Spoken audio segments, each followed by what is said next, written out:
witch summoned flying hunter beasts. They tried to shake off the pursuers behind them, but the enemy closed in step by step. With no other choice, they sprinted straight toward the lake. By the time the pursuers arrived, the beasts were already airborne. But it was all an illusion. The real them had already slipped beneath the water. Holding their breath, they waited for the right moment to escape. Meanwhile, the enemy caught up with the fleeing beasts. Magic attacks rained down relentlessly. The creatures shook violently, on the verge of crashing.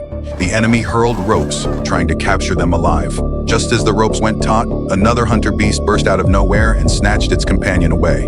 The pursuers were left grasping at air. But the trouble wasn't over. They still had to cross the river. And only one being could help them, the river god. So they came up with a plan, a honey trap. Lucy pretended to bathe in the river, successfully drawing the river god's attention. He suddenly burst from the water. Lucy froze in fear, unable to move. The river god grabbed her foot, dragging her toward the depths. At that moment, Jack charged out from the shadows and yanked Lucy back onto the shore. The river god's followers exposed the scheme on the spot. Enraged, the river god refused to help them. Then, the witch stepped forward. She took out a rotten apple and poured the water of life over it. Instantly, the apple became fresh again. She bit into it without hesitation, Jack shouted desperately from behind. She ignored him completely. The next second, a miracle occurred. Her body began to change rapidly. In an instant, she transformed into a young girl. Jack stood there, completely stunned. The river god turned around and was immediately captivated. The witch tossed him a flirtatious glance. The river god fell instantly. Without hesitation, he agreed to guide them. He carried them across and delivered them to a small island. As he left, his eyes were filled with reluctance. At the island's center, two massive iron rings stood tall. No ordinary person could even budge them. The witch pulled out a mysterious fruit and swallowed it whole. Energy erupted instantly. She pried the iron rings apart with ease.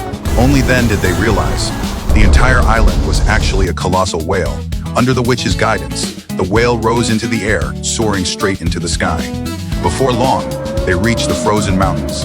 Icy winds slammed into them. Everyone trembled from the cold. Jack popped a piece of candy into his mouth and casually tossed the wrapper away. The scrap drifted perfectly into the whale's blowhole. The whale shuddered violently, completely losing control. The snow-covered mountain rushed toward them. Jack gripped the iron rings tightly, fighting to regain control. With no way out, he threw everything he carried overboard. The whale slammed into the ice mountain, instantly widening the distance. Using his last ounce of strength, Jack yanked the chains hard. The whale shot straight upward, leaping vertically through the air. Jack rode the momentum, sliding forward, and finally landed on the icy mountain. They didn't stop. After crossing the entire forest, their destination finally appeared. A colossal humanoid mountain of snow stood before them. The mountain slowly opened its eyes. The wind howled. Then, a figure burst free from the snow. It was the one they came to save, the Demon Lord.